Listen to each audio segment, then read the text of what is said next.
How are we looking, man? I know you made some calls on oil previously. What's going on overall with these markets? It's a wacky situation we got going on right now. Yeah, it's a very volatile market. I think obviously with everything that's going on in the world, you're going to see pretty explosive moves in every direction. No pun intended. Um, but yeah, I mean, seasonally, oil does pretty well generally in February to May.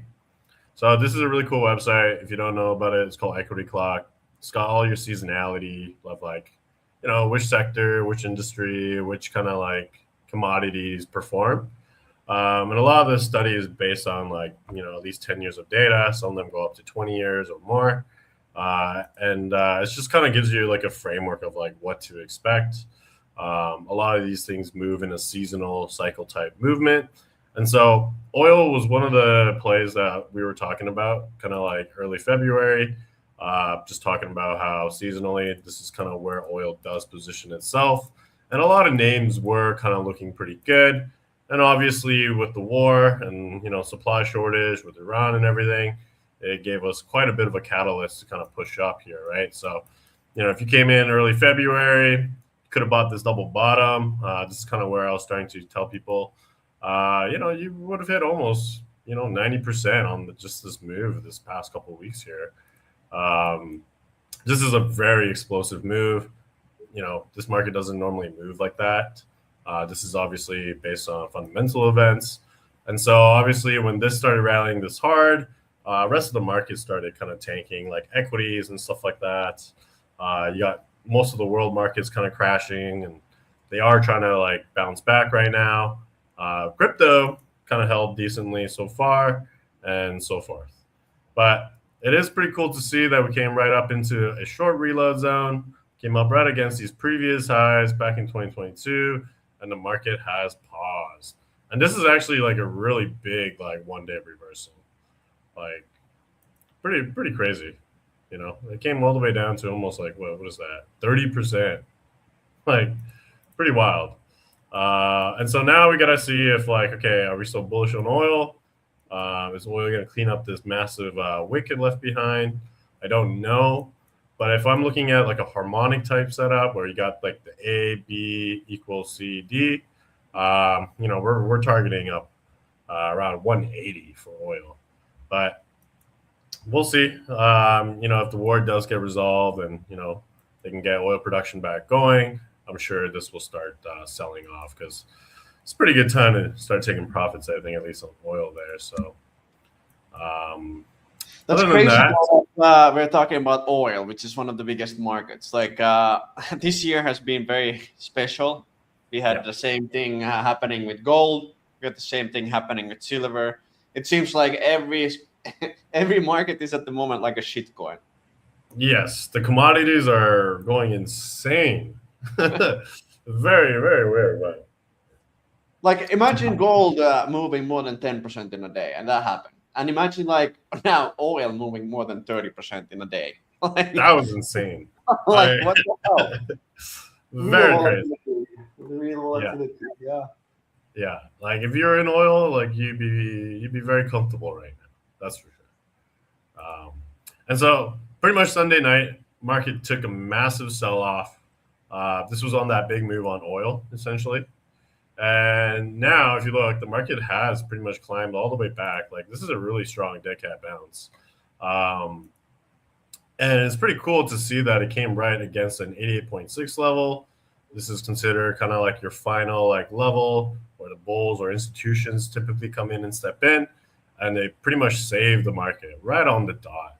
And then you got the reload zone, got a bit of a little wonky W here, and then off she goes. We're probably going to have to come up and test that 38.2, not 38.2, but that 200 SMA, which is that red line there. But so far, this has been a pretty strong, like violent reversal. And I am quite shocked by it, to be honest. So coming right in on the daily, right on that 200 SMA supports. Looks like the support did hold. So technically, is the uptrend still there? Are we in a downtrend yet? I think the uptrend is still here, and like we were stuck in a range for a while, just like in between here, like these highs, these lows, these highs.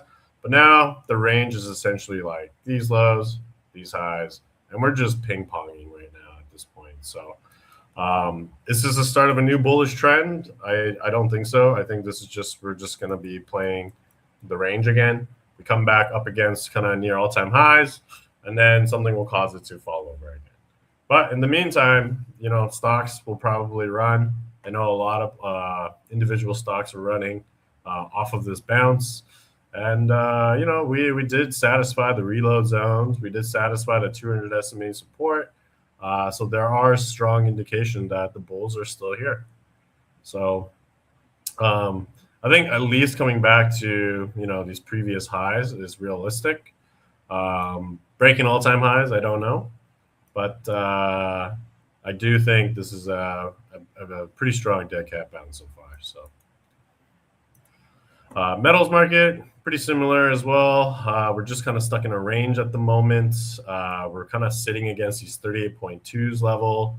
Looking at gold, for example, we are trying to put in a nice little W here again. We do have this larger W. It's almost like a triple bottom here. And so we're just trying to see, does this play out? Can we continue higher? I think, I'm long gold, to be honest. I long that W there. So, I'm leaning towards the upside here still. But, I think we're more in a range at the moment still. So we'll see what happens there. US dollar is breaking down lower. So, that might cause the gold to kind of rally. Same with crypto and, equities and whatnot. Came right into a reload zone. Looks like we are trying to put in a little bit of a double top here. And so that should come off. VIX is finally coming off as well. Normally when you get VIX, like pumping like that, you're going to get quite a bit of a sell-off in the market. So it's nice to see VIX kind of calming down as well. But the main thing is just seeing this dollar top out here. If the dollar can top out here, then, I do feel like risk-on capital will do well. If oil keeps rallying, then, US dollar will probably rally together. In order to buy oil, you have to use US dollar. So, they kind of go hand in hand there. And then crypto. If you look at total crypto market cap, it's kind of cool to see that we're forming a base. We are trying to see kind of like how we built the base here. It's like, do we want to break out or are we just going to fall over? So right now we're in that stage of like, okay, we're building the base. We don't know if it's going to break out or if it's going to break below. But at the moment, this consolidation is pretty decent looking. We got a lot of W's here trying to come in. So if we can break out, then I do expect to see at least, decent bounce to at least like maybe some of these highs and stuff. So at least to have a 200 SMA there. And then you can see the indexes, they're starting to roll over. Stablecoin is starting to fall off. The alt indexes have been going sideways for a while as well. So I think eventually we should start to see some kind of action in the crypto market. Because even on the oil sell-off, like crypto actually didn't do very bad. Like it actually held up pretty decently. And even on the weekly chart, it's starting to look pretty good. We got the bullish divergence starting to come in on the MACD. We are oversold. We are technically in a reload zone off of this range. All it's really missing is this little W that I was hoping for. But, if we do start jackknifing up higher, we got lots of gaps here. We got gaps there, gap up here. So those are kind of like the three main targets that I would be eyeing for the decade bounce. And then ultimately, I do still believe that we have to come back into this region eventually. So, yeah, still in a bearish kind of trend in my opinion, but decade bounces can come in and counter trend rallies are normal. So I am in a Bitcoin long on the swing trade here. I did buy this little W that came in a couple of weeks ago. I do have my DCA buy at 60K as well. Those ones I won't touch. The swing trade, I will play it as like a swing trade. So, if we lose those lows, I'll hop off. If we do hit that 2 to 1, I'll probably take that profit and run as well. But it's trying. It really needs to break above and get past this 38.2. So when we were breaking out last week, we did get halted right on that 38.2. 38.2 is your first stop, typically where dead cat bounces come to die. We did hit it. We fell off, but we didn't break any new lows. So it is nice to see. I mean, clear, you can see the range, essentially, So we're just going to have to keep gyrating here until eventually we can get one kind of explosive move either to the upside or downside. But for me right now, I do feel like more on the upside just because of like these bullish structures. Momentum looks okay as well. There's no signs of like bearish signals at the moment. So Ethereum, same thing, little W's, reload zone, just below the reload zone. So it's just a matter of time before these things pop, in my opinion. And then, looking at like just short-term kind of local highs as like kind of targets. Because I don't think if we do start rallying, I wouldn't consider that the beginning of a bull market. I would still consider that, okay, dead cat bounce, ranging. And then as we get kind of closer to later half of the year, I do expect to see lower levels. So altcoins, same thing. We're just going sideways. Long consolidations, but this is what you want to see when you see things bottom. You want to see nice channels of sideways consolidations. You want to see these double bottoms start coming in, and and then you gotta kind of pray to God that the markets will rally for you. But if you are coming in at the bottom of the ranges here, you are buying these little W's, then all you gotta do is just sit and wait. You sit in your positions, and then if you get stopped out, you hop off. If we break out, great. Other than that, you're just waiting, right? So I've been in this position for a couple weeks now, just sitting, waiting. I got 4 altcoin positions right now. Layer 0, this one seems to be running decently so far. Pendle, another little DeFi play. Solana, and Link. But for the most part, they're just kind of going sideways. But you can hunt around. You can see like bottoms are coming in. You got the consolidations. You are starting to get a bit of the breakouts. You got the bullish divergences. You got the oversold conditions. So, it's only a matter of time before these things start, rallying. Especially if Bitcoin ETH holds up, then these markets should perform. But, we'll see what happens.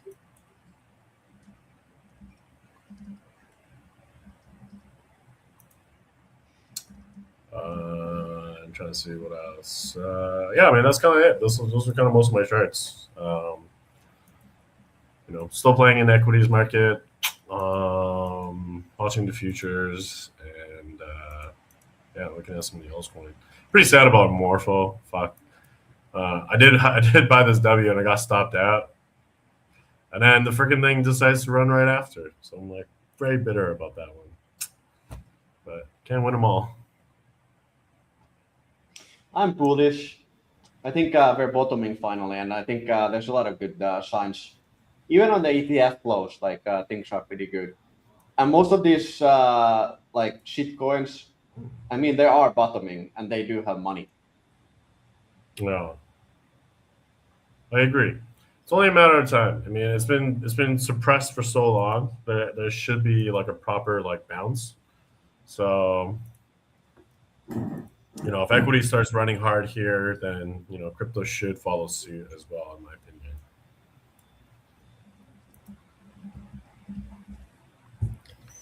Yeah. Well, resolution to this war would go a long ways in helping as well. I know there's been a couple articles talking about potential peace talks coming in, but I haven't seen anything serious yet. In fact, seen quite the opposite. Seen more footage of drone attacks and missile attacks. One in particular, still taking high-profile places. It was just yesterday an F-16 intercepted an Iranian drone right 3 miles from the Dubai airport again over a crowded public beach. Someone got it on their cell phone camera. So still a bit of a mess till we get some resolution there. I think it's gonna be hard for people to feel confident moving into markets. Yeah. All right. Well, let's take a look at. Here we go. 1 second. There it is. Old Poly Market, the Oracle here. Always good to get checked in and see kind of a good preview of what's going on in the markets. Can you guys see my screen at the moment? No, you got to add it to the stage. Here we go. There we go. All right, it's added now. Can you guys see that all right? Yep. Yeah, so I mean, anytime kind of just wonder what's going on in the news, Poly Market's a great place to go. It's quite odd though, seeing we got Bitcoin, we got the war in Iran, and we have the Oscars along with football, all on the same page here. Will we have a U.S. recession? Will the war in Iran stop? And who is going to win the Oscar for Best Picture? All important things, equally important, obviously. Bro, at least there's no nuclear war. Not yet. It was over the weekend, I think. Is there going to be a nuclear war or not?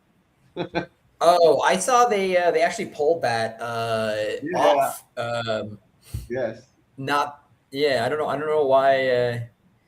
I guess that was too depressing to have people voting. Yeah. Hitting on it. A little bit too dark. A little too much. Flipping over the economic calendar, as we mentioned, a lot of stuff, a lot of key stuff coming up here between now and the end of the month. Crude oil inventories, that's going to be an interesting number. An article here we'll take a look at in a minute. This is the biggest supply shock that oil has seen ever in history.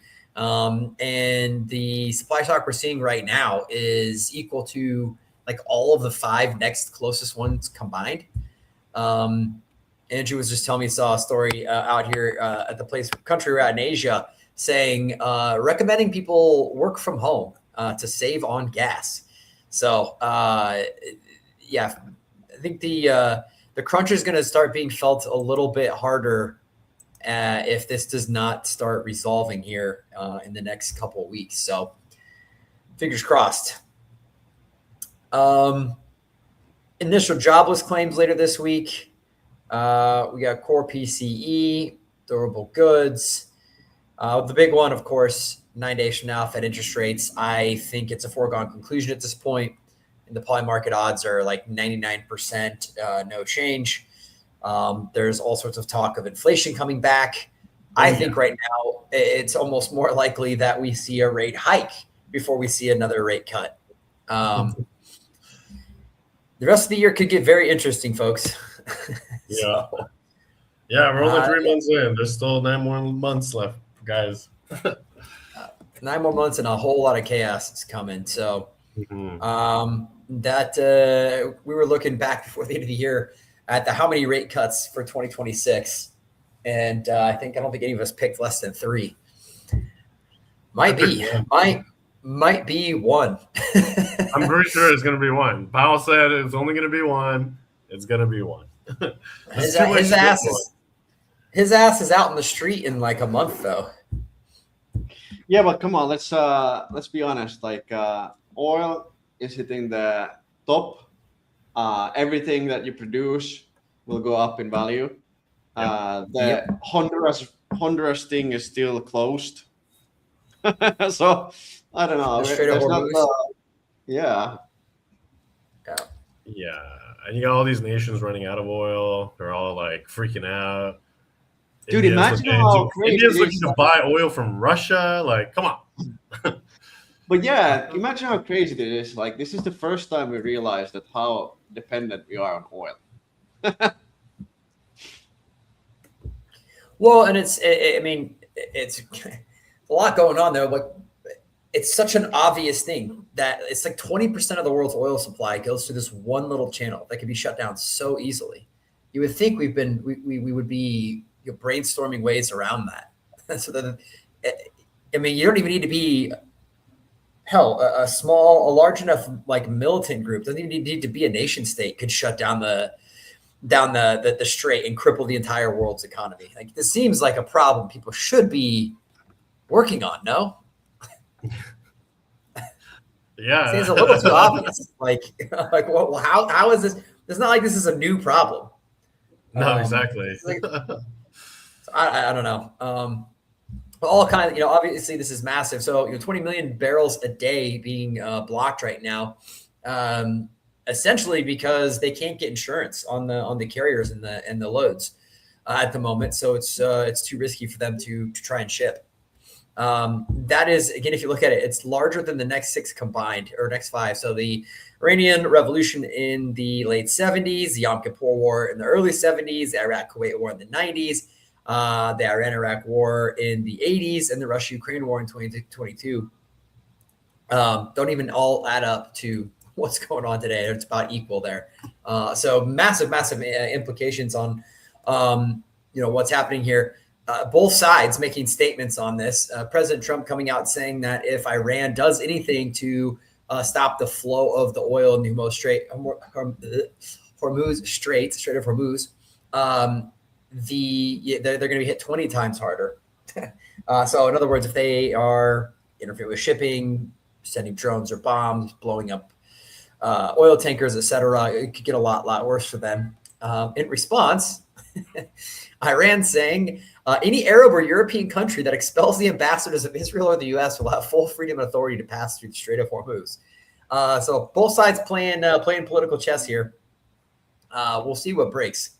Something's going to need to break soon, or you're going to have massive amounts of additional pressure from countries all around the world, not just the countries currently directly involved in this conflict. But Asian stocks are absolutely tanking. Japan and Korea, I think believe both already lost to Mr. Nathan. Sorry? Are you there? Yeah, you're there, Yes. Nathan. I hear you. Oh, Jan is the problem. Yeah, what the hell? No way, was it me? Yeah, he's fine. I thought it was Nathan. Okay, my bad. I was on a roll there. Yeah. No, just talking about the people all around the world already starting to feel it. Asian stocks are absolutely tanking right now. I believe Taiwan and Japan have already started doing oil rationing, or I don't know if it's mandatory or voluntary, but people are definitely starting to feel this. If this continues on for much longer, what is it? Australia has something like 30 days of oil supply left before they're out of oil. 20 days, 25. 20 days left. Okay. So yeah, they've got basically 2 weeks to figure this out. Where countries are going to be out of supply. Yeah. So this is why it's so silly. I'm like, man, Canada has like some of the largest amount of like fucking oil sands. Like if they just like started producing, oh my God, Canada would be so rich. But it's not about even producing. It's about filtering the oil. That's the biggest problem. Yeah. Well, they were talking about sending it to China, and then China was going to filter it. And then there's 4 different oils, and the thing that is coming from like the Middle East is the purest, and then you have Venezuelan oil, which is not the purest at all, and then you have American oil, which is basically okay-ish. But yeah, the problem is the Middle Eastern oil is very pure, and that's why people are using it so much. Yeah. And easy to get out of the ground, and they have the established infrastructure there, et cetera, et cetera, et cetera. So yeah, makes sense. Well, how about some non-war news here? We've got some interesting stories here. Coinbase suing Coinbase. I don't know if you guys saw this story yet, but Coinbase executives, essentially the board, the top executives, have got together and are now suing the C-suite. Essentially, they're going after Brian Armstrong, co-founder Fred Ermsam, et cetera, saying that their choice to go public caused major damage to the platform. They were sued multiple times by, I believe it was the New York oversight committees for $100 million, New Jersey committee for another $5 million.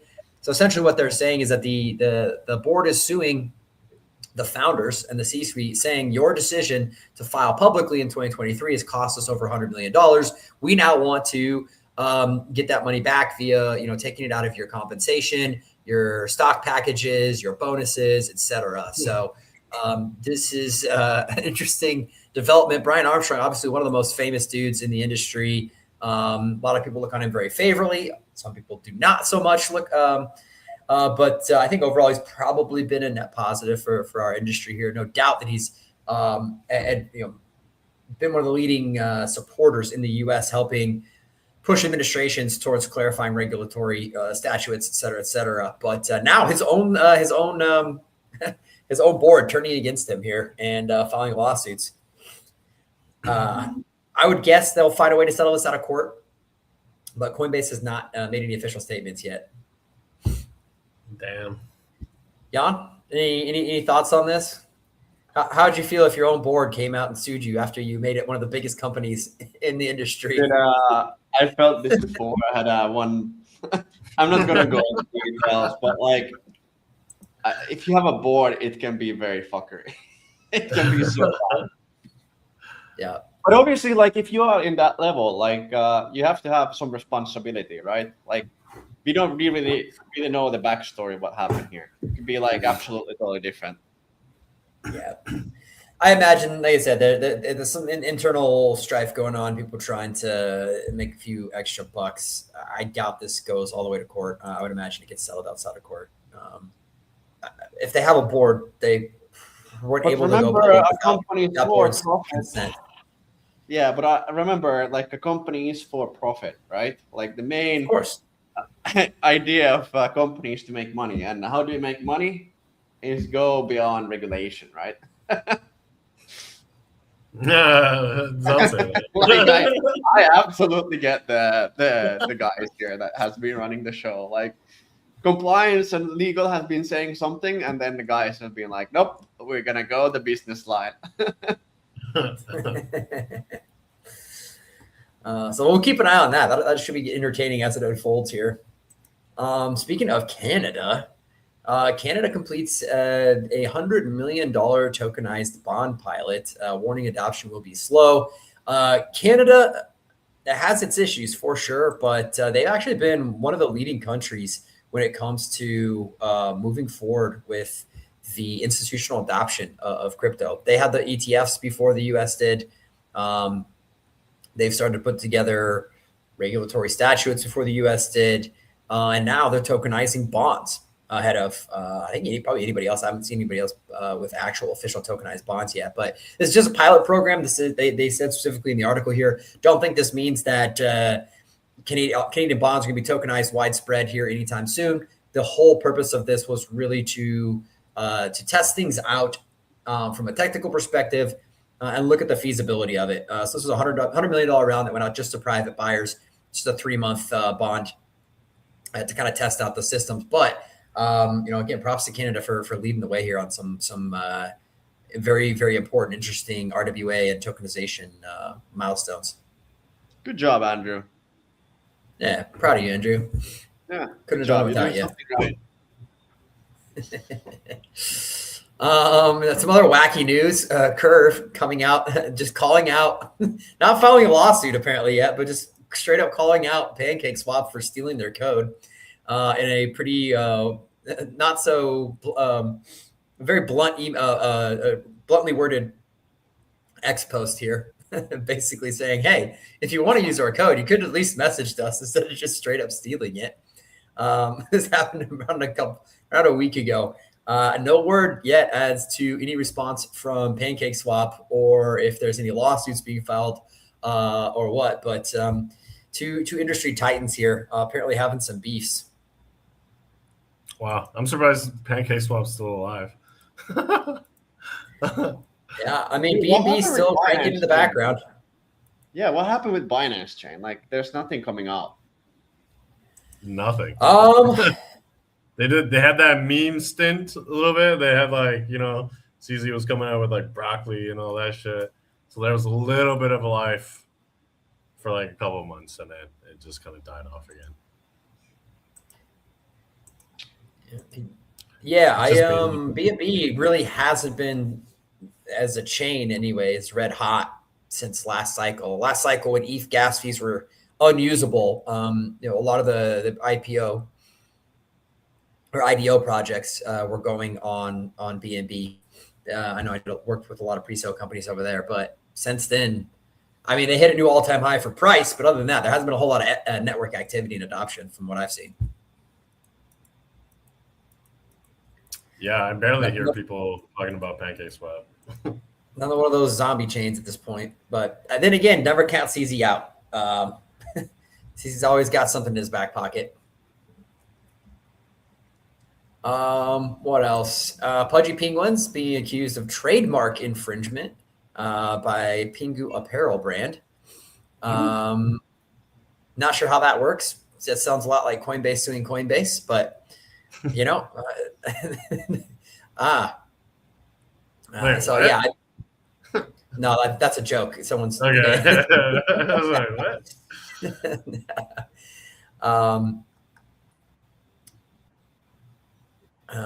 Where did my notes on this go? Oh, anyways, they went away. Yeah, I had them here. They went away like the Epstein files. Bringing up the Epstein files instead. Here's a good story to end it on. Social.Fi is the trend that just will not die. Cato, probably one of the more hyped Social.Fi projects that somehow has managed to still exist, is still around. They officially have launched their new AI-powered matching agent just in time for last week. X to ban all crypto posting. So I'm sure that if they're not targeting crypto promotions anymore, but I don't know. There's been a ton of people that have tried this to tokenize and decentralize the social media and the creator community, creator economy. Nobody's done it yet. I've said on this stream many times, I think Social.Fi is the worst trend that just refuses to die. It's been around this is like the third, fourth cycle that they've had Social.Fi projects. No one has been able to even come close to being successful. I guess the closest was is Farcaster, and that's just because they have a whole bunch of money. They raised a bunch of money. They don't really have any users. They don't have any adoption. But I guess they had $120 million in the book, so it was worth acquiring them. But I guess, hey, Cato, good luck. Maybe you can solve the problem that nobody has been able to solve yet. But once again, Social.Fi rearing its ugly head back onto the crypto headlines, front pages here again. Not gonna happen. No, I don't think so. That's all I have for today. Again, war is the top headlines around the world. Not a whole lot happening outside of that in the crypto scene or elsewhere at the moment. Just too much uncertainty. Yeah. No, and we're getting pretty late to the season, guys. Yeah, stay safe. Summer, we are expecting off. So.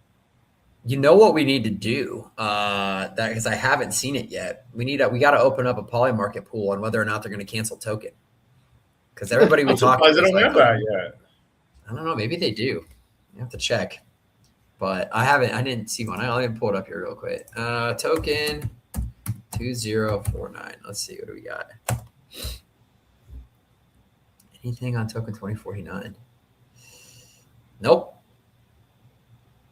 Don't see anything on token 2049 on Poly Market. We should open that.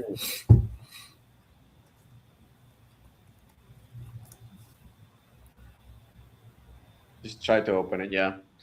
But okay, guys. Hope everyone are safe and see you next week. Take care, everybody. Chat soon.